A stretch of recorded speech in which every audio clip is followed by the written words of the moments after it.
Hey, good evening. So Seth, give me a little bit of background about your experience as a JW. In other words, were you born as a JW or did you fall into it at a later time, or just a few minutes on a background on how you got to be a Jehovah's Witness? My grandmother and my aunt became Jehovah's Witnesses in 1975, that crucial year.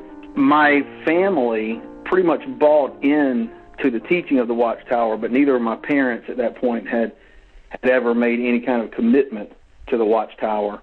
So growing up, I was exposed. I went to the Kingdom Hall with my grandmother quite often. I went regularly through my teen years and had multiple so-called Bible studies with Jehovah's Witnesses throughout my teen years. And then in 1996, my wife and I, we weren't married at the time, but we were engaged. We had our wedding set for, I guess it was probably 4 months out at that time. And I decided that I wanted to be a Jehovah's Witness, so I dove in, went to a meeting, was offered a study, accepted that, dove into it both feet, and the result of that is my wife, currently we were not married then, my fiance at the time. The result of my jumping into the Watchtower was that we called off the wedding, we broke up, went our separate ways. I got baptized, moved to Western North Carolina, served as a pioneer there for about a year, and then my fiance that had broken up with me at the time started studying during that time that I didn't realize that, and herself became a Jehovah's Witness, and then we were married the next year. So how old were you about when you became a Jehovah's Witness? I was probably 24, 25, somewhere in there. And then you were saying that your mom, was it, right around 1975, that was becoming a Jehovah's Witness? It was my grandmother and my aunt. Did they become affected by all the prophecy about 1975 being, the year of Armageddon? To be honest, I don't know. I would assume they probably were, but I really don't have any proof of that. We never really even discussed, which is surprising, what led them to join the organization. I'm not sure, to be honest, if it was the predictions of 75 or not. So you became a Jehovah's Witness, you got baptized. Tell me a little bit about what began to happen in your own mind. The most important thing I want to do, Seth, is talk about not necessarily what you did while a Jehovah's Witness, but what was the process that all of a sudden began you on the journey of, questioning the organization, and then what then finally was the series of steps that led you out of the organization? I think for me personally, I started questioning within the first couple of years. One of the big draws for the Watchtower to me was the fact that they had this squeaky clean appearance, and this even went with my own family. There's a lot of effort whenever you have non-witness relatives around you to put on the best behavior, the best appearance, and everything has to really look polished, squeaky clean. You have it all together. And after becoming a witness, you start to find out that that's not real. So when they would point out the hypocrisy of professed Christians, maybe even broad brushing, Christianity with the low-hanging fruit, you come to realize, well, there's a lot of problems within that organization.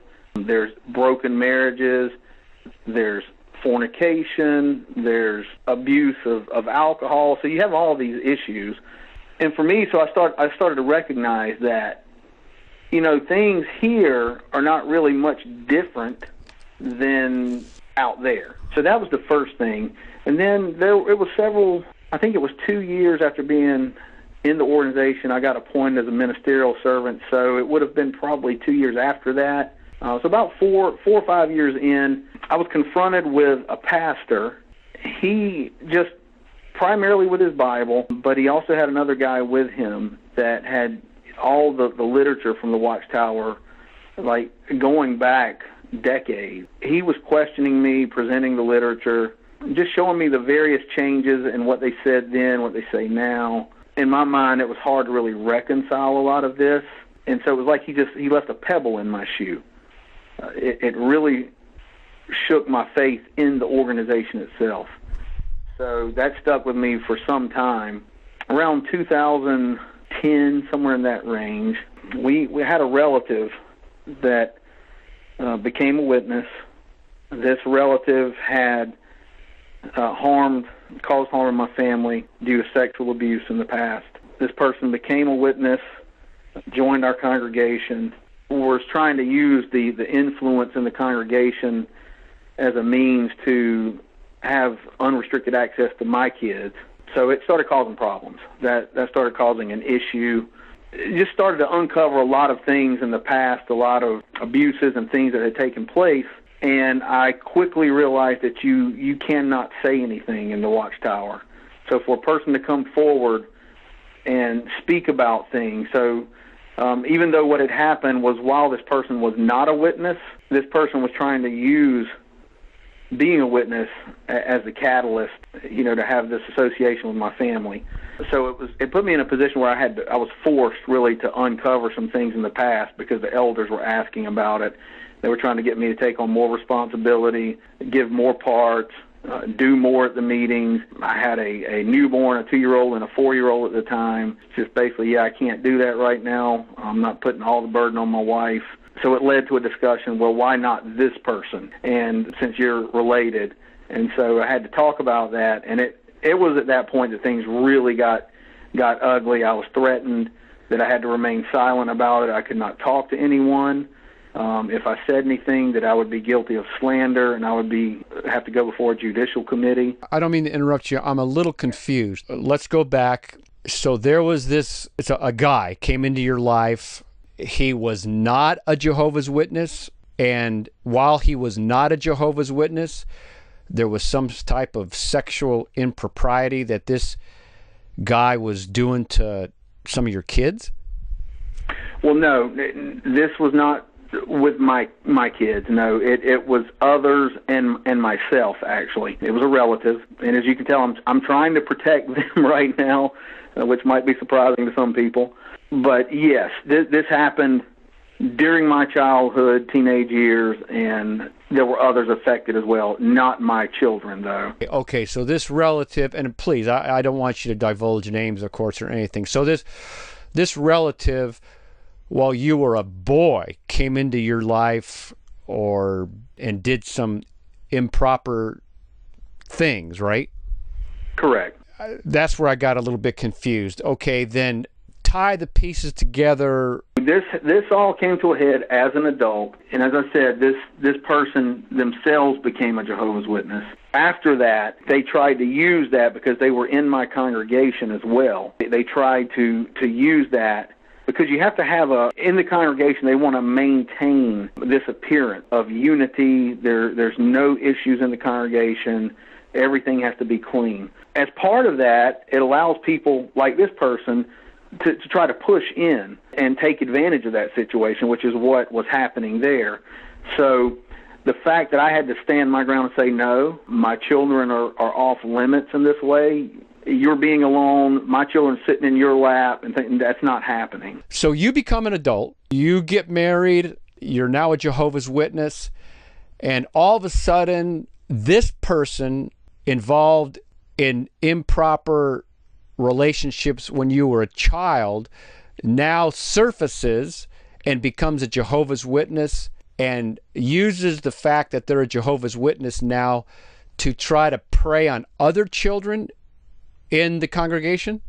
I won't say prey because I don't know that that's what was going on with this person, but it was just given the past of this person, I would not allow that to become a possibility with my children. So it could have been with good motive that this person was trying to get back into that kind of relationship, or have that relationship. I don't know the motive behind that, but given the history of this person that I personally experienced as well, had confirmation that others as children had been affected by, it was just based purely on the past of this person that the problem started, because I had to say, no, my children are off limits. Okay, so this person comes into your congregation now, and even though this person, while he was a Jehovah's Witness, while he was in your congregation, didn't do anything improper with any other children, but because of what happened with you and this person in your childhood, in your past, you said, no, I don't care what kind of person this is. I don't care what he's saying. He might be a saint right now, but because of the past that I've had with him and confirmed with the past he had with other people, I don't trust this guy now. I don't want him hanging out with my children. No. Is that pretty? Yeah, that's it. Okay, and this caused a problem then with some of the elders in the congregation because of your stand. Correct. So it gave the appearance of disunity in the congregation, and so it was just one of those things you really couldn't have. So did this relative of yours, this person, these are serious accusations against this person. I mean, I could understand. Did the elders sit down with you and this relative and hash out the past, or bring up and say, hey, to this person, say, there's a serious allegation against you? Yes. Did the elders sit down with you and this person and try to come to some resolution? Yes, they did. And what happened? Initial meeting became really heated. There was agreement that things had taken place. There was not really a denial there. It seemed to be that for my case, even though these things had taken place decades ago, it was still that I had to be silent about it. So I couldn't really say anything to anybody else, which I wasn't really looking to do that anyway. This was just purely a matter of protecting my own family. And I was completely okay to say, you do your thing, I'll do mine. And I don't have any animosity. I'm not angry at this person, but it's just purely, I could never trust this person with my children at that point. It was resolved, but it wasn't resolved. Eventually I had to have a restraining order because this person threatened to kill me.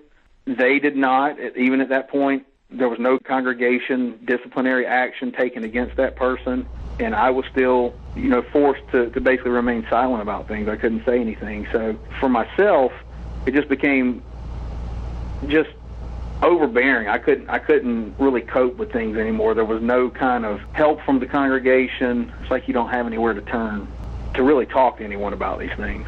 Let me just ask you a couple of other questions. Obviously, I totally agree with you, my friend. You're being an excellent father. You're concerned about the protection and the safety of your own children with this relative. And I think your caution and your protection of your children was dead right on, 100%. The elders are trying to deal with this person now as a Jehovah's Witness. Did the elders of your congregation take any steps to satisfy your desire to protect your children from this relative? Did they understand? Did they say, listen, did they tell this relative that, hey, your past and the fact that you've admitted to child sex crimes, did the elders take into account that this person should not be around children? Did they work with you on this? I mean, how did that all come about? It was mixed. I had elders that I felt like were genuinely concerned for my well-being and that of my family, and I think also for the well-being of this other person. But I got the impression that their hands were tied. They couldn't do but so much because they had a specific set of guidelines that they had to follow, which is true. They had boundaries to what they could say, what they could do, how they could assist. But I do think that there were some of the elders who did genuinely care and were genuinely concerned. But ultimately, nothing was done. Now, as far as I know, this person was not able to serve in the congregation at that time. There was a stance taken by the Watchtower during this time, around 2011-12, and the congregations received a letter that came down from the branch, and the letter stated, that persons who have admitted to or been found guilty of such things in the past, they could not serve in the congregation as a ministerial servant, a regular pioneer, or an elder. So at least at that time, this person was not able to do that. However, no one else knew in the congregation about this person's past. So you could have Sister Smiley, and she has a couple of kids, and she doesn't have a husband at home, and she's struggling, and she needs her kids to hang out with somebody. Well, they could go hang out with this person. They could go to their home. This person would go knock on doors of people in the community who had no idea of their past. And while they're at the door, they're finding out what's your name, how many kids do you have. These are things as a witness you try to do anyway when you go door to door to keep your service records as detailed as possible for the next return visit. So you try to get names, do they have children, ages, and typically not for any purpose that's malicious. It's just to have more as a footing when you go back.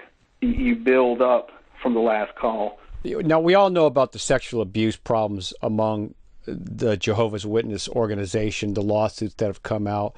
But this is very interesting. Correct me if I'm wrong. Even though this person, this relative of yours, admitted to various elders of your congregation, they admit that they participated in sex crimes. The elders, knowing this, they refused to tell the congregation and alert the congregation, single moms, other Jehovah's Witnesses with intact families but had small children. They didn't tell them about this person? Right. Yeah. Again, I don't think that for every case the elder personally would not have wanted to do that, but they can't. And it's a problem. But you're correct. No, there's no warning given to anybody else. So people are unaware. And why is that decision made? It's got to be difficult for the elders to weigh this, but I would think the Jehovah's Witness organization, and again, I haven't thought this all out myself, I would think that they have a duty, an obligation, a legal obligation to protect innocent children from a predator. And even though they did the right thing as far as not having the man be an elder, a ministerial servant, even though that's good, but they still failed to tell the congregation. I can understand that this has got to be a tough thing, but they have a duty to protect children. What do you think would have been the proper way that the elders should have handled this? I don't know, to be honest. At least in a one-on-one, warn somebody. I don't know the proper way, really. It's a good question. I don't know, legally what they can and can't say, or I really don't know on that. So I don't have an answer on that. I don't know. I would think, at least personally, if there was somebody, now in the church and I knew they had that issue, I would at least be at liberty to say something to someone, to warn a mom. I'm pretty certain of that, but you're not at liberty in the watchtower to say anything. So I couldn't have, again, I'll go back to Sister Smiley. She's going to let her kids hang out with this person. Well, I couldn't go say to her, this, you really don't want to do that, or you need to really consider that, and here's why. Because then I would be guilty of slander and would come under, a judicial situation in the congregation. Even though this person admitted to the elders in your presence that this person admitted to this. And that is actually, I was told that by the elders. That was a warning that I was given, is that if this became known due to my telling someone else, then I would be brought before a judicial committee for slander. How could it be slander if it was true? Right. I don't know. How it was then. Now, this has been, we left in 14, so it's It's been a few years. Well, again, this might be a whole separate interview just on that, because this is a huge problem, as we know, with the Jehovah Witness organization. But that I didn't know that this was part of your story, so why don't we put that onto the side for a little bit? We won't go real deep into that part of your story. Obviously, it is a part of your, I guess, why you left. But go ahead now, carry on, and how did that affect you? And was it one of the reasons why you left? Yeah, so it definitely, it was at least a catalyst. So I went to a retreat back in 2013, and it was for men who had been sexually abused as boys. And while I was there, I met another JW. Same story, exact same treatment in the congregation. I mean, everything was the same. You mentioned a retreat. Was this a retreat that was put on by Jehovah's Witnesses, or is this a retreat separate and with some other church or organization? Not by Jehovah's Witnesses. They don't have anything, counseling or anything like that. They don't provide anything like that. I had started, for about 2 years that time, I had started going to a therapist, but nobody in the congregation knew this, because that was looked down upon. You didn't go to the world for help. You had to go to Jehovah's organization. And so I was privately going to see a therapist for a couple of years. I even started practicing Buddhism as a Jehovah's Witness, because I was trying to find peace. I was looking for anything. I got involved in an organization, just an online. It's an organization not just online, but they have a place online where you can go and there's a forum and you can talk. And I forget the name of it now, but they were putting on a retreat in Ohio. So that's where I went. But yeah, this had nothing to do with, it wasn't a church, it was a secular organization, and it wasn't in the Watchtower. While at this retreat, I met another Jehovah's Witness, and I could tell right away he was very guarded. He was trying not to use specific lingo or vocabulary. I could tell that. And so I spoke with him, and everything that I experienced was what he was experiencing. And it was for the same reason. He was trying to protect his children from a relative who in the past had been sexually abusive and now was himself, facing the possibility of congregation judicial action if he were to say anything. This young man was suicidal. He was forced to come to the retreat because he had attempted to take his life that week. That just kind of shook me up. I knew what I'd been going through, talked to him, got confirmation, okay, I'm not alone, and went back, talked to my therapist, and she suggested, hey, maybe you should go on the internet and look for similar people. And I said, nope, not a chance, because I'll run into people who are opposed to the Watchtower. But I actually did do that. That same week, I did go on the internet and came across a website called Silent Lambs, and just started reading the stories on there. And it's like, okay, it wasn't adding up. This is God's organization. We don't have the same issues that you see in the quotes world, in the church, in quotes. It just didn't add up anymore. It caused me to start just digging. I had never done research outside of what was provided. I'd never gone outside of my Insight books, my old publications, my Watchtower library, or any of that. I started actually doing some research on their doctrine, their teachings, how it came about, their history. It was very quick. Within a month, I made my decision that I was out. How many years as a Jehovah's Witness were you when all of a sudden you did this intense research and after a month you left? Yeah, 18 years. 18 years. Even then, I had changed congregations at that point. I was still in good standing in the congregation, at that point I was serving as a ministerial servant in the congregation. At that point, when I made this decision, I still probably had 2 months of talks and service meeting parts and, a whole full schedule of things to do in the congregation.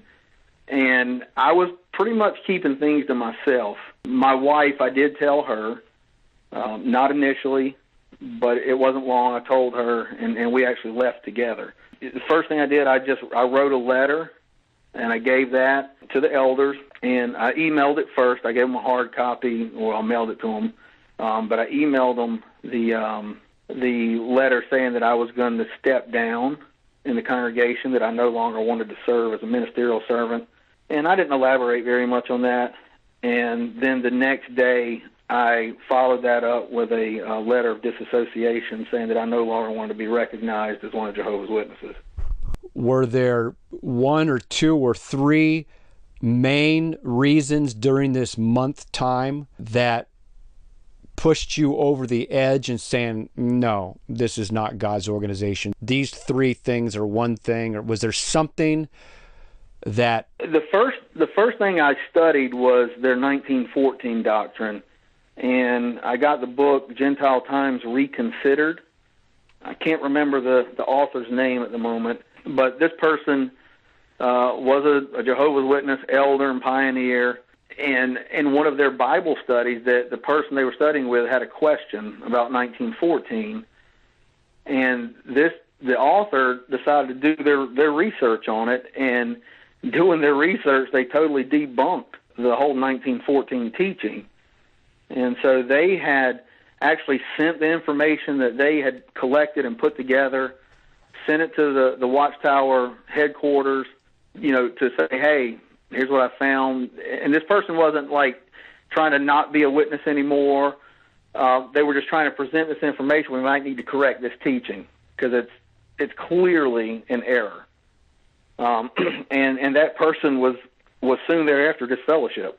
So just seeing that, reading that, was really enough for me. Then I didn't know during those 18 years, I never, for whatever reason, had never really quite grasped the fact that, I'm not the new covenant. Jesus Christ is not my mediator. And so I thought, none of this, it just doesn't make sense to me. I don't find it to be biblical. So that was it. That was the two things that led me to say, yeah. I mean, I felt like the 1914 was enough because that's their key doctrine to build their authority off of. And so that was it. That was the two things that did it for me. Oh, that's very important. That's very interesting also, because other people have expressed the same thing. It was the 1914 debacle there. Okay, Seth, so then what happened? Again, when we first started talking, the fact that, you didn't reject the Lord. So how did it all come about when you left after this month period? And then tell me about your walk with Christ here. Initially, it was a feeling of just being lost. The organization, being a witness, was who I was. It just defined everything about me. That's where I found my identity. So, and the same for my wife. So that was gone, and there was this feeling of not knowing what to do, where to go, and there was a lot. I mean, there was wrestling. I never wrestled with the fact of, do I believe in God? Do I believe in Christ in some way? I didn't wrestle with that. But it was a feeling of just lostness, not knowing where to go. And so I started, there's that first couple of months of you're trying to deprogram yourself. So my wife and I would watch videos on YouTube. We would listen to these videos, and they were great. They would debunk the teaching of the Watchtower. They would expose the Watchtower. But that's as far as they went. And I felt like, okay, great. Well, I was there when I left, and this just, provides affirmation to that. But now what?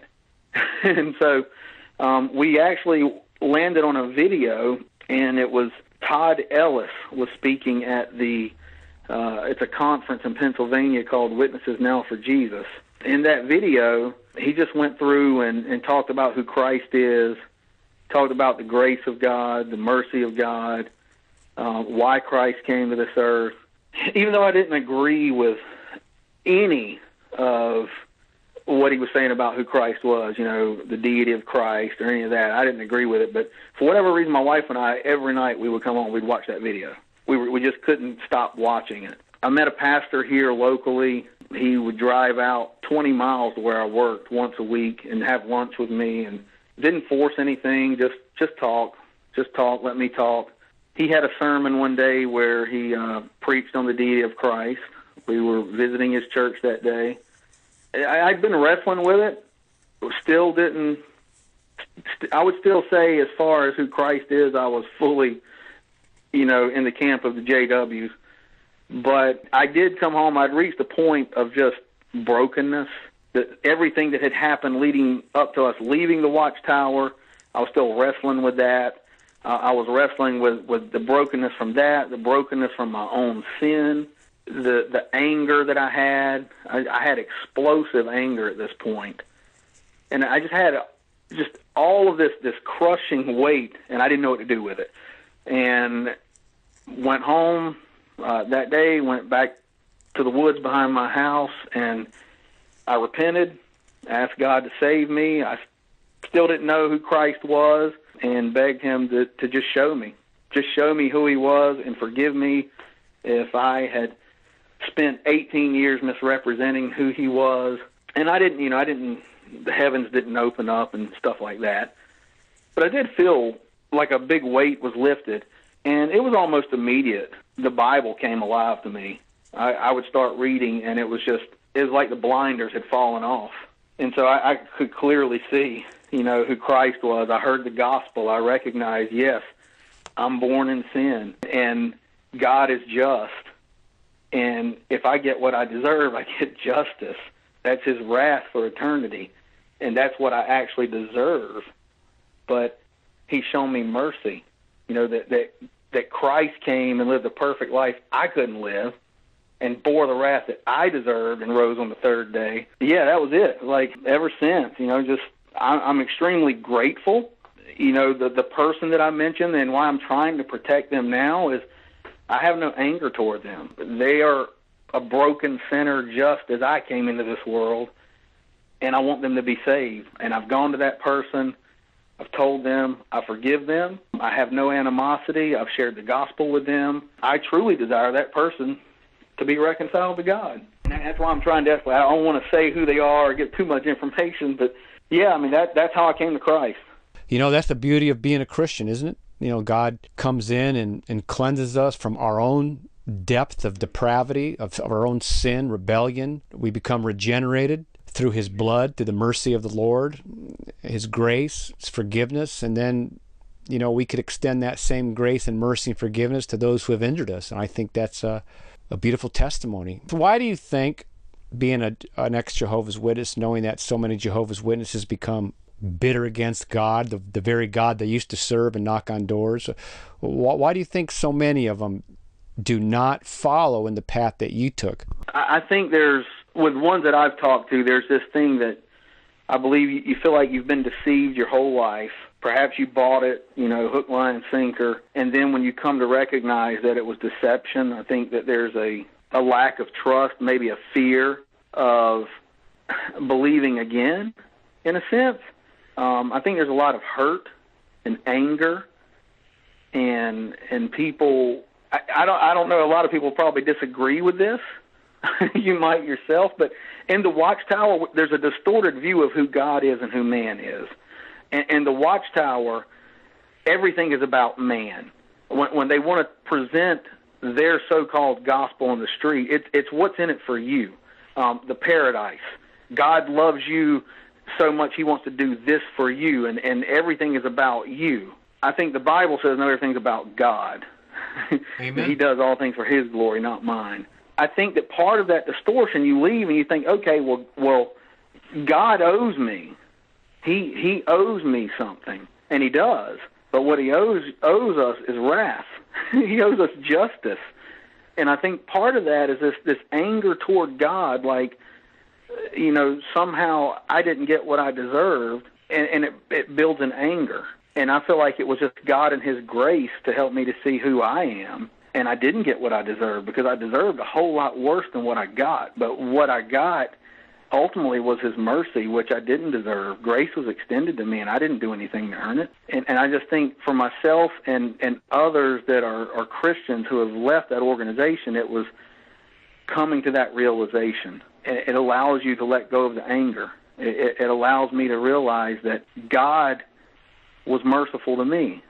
And knowing that allows me to truly have no anger toward someone who has done wrong to me. Yeah, so I think that that's part of it, is this distorted view that you've been presented with possibly your whole life in that organization. You were telling me when we first emailed, when we first got in contact with each other because of my video, you mentioned about your wife is afraid to go out to the grocery store because she may be shunned. How has all that happened? And tell me a little bit about that. She just mentions, it's difficult that, we live on the outskirts, really, of, I would say, a metro area. So it's kind of small town where we're at. So if you go anywhere, you're very likely to run into somebody that you were in the Kingdom Hall with at some point in one of their congregations.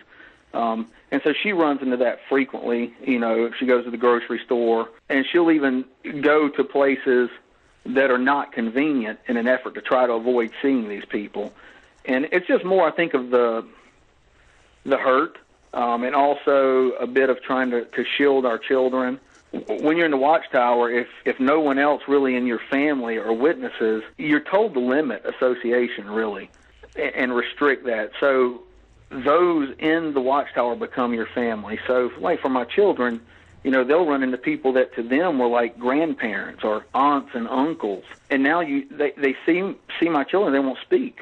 They'll look right at them and they won't say anything or just walk off. And so I think for my wife, that's just very difficult, weekly to have to deal with that.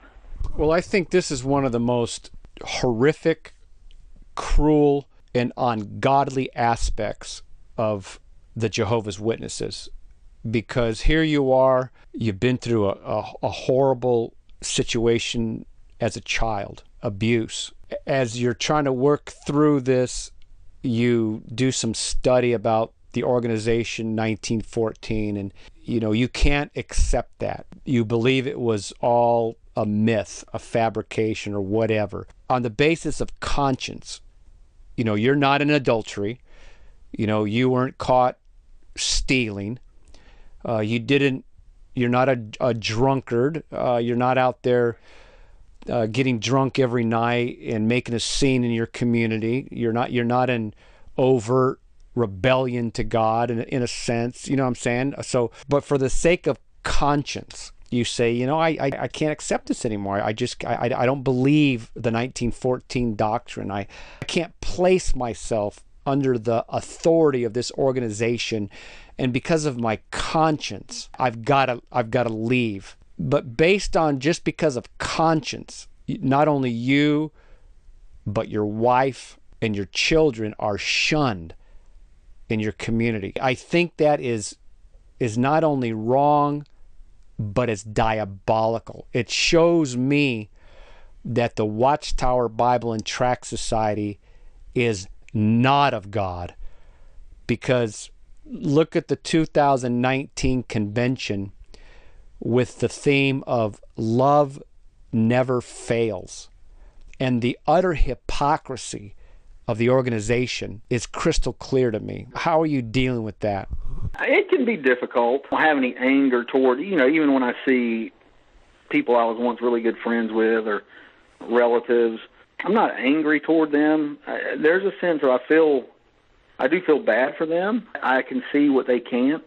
But to say it doesn't hurt, would not be true as well. It does hurt when you see parents or, others that you love, that they won't speak to you, they won't talk to you. Your grandma and your aunt, do they shun you? Do any of them still contact you, or do they all shun you? Yeah, my whole family shuns me. When you say your whole family, what is your whole family? Yeah, it would be on my father's side, everyone. My mother never became a witness. None of that side of the family are.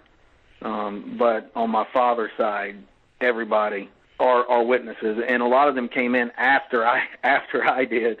It was because of my influence that a lot of them became witnesses. And, yeah, they will have nothing to do with me. So, I mean, it's like this. In the past 2 years, I've had 3 first cousins die and have found out secondhand only months after, because it's like I'm dead.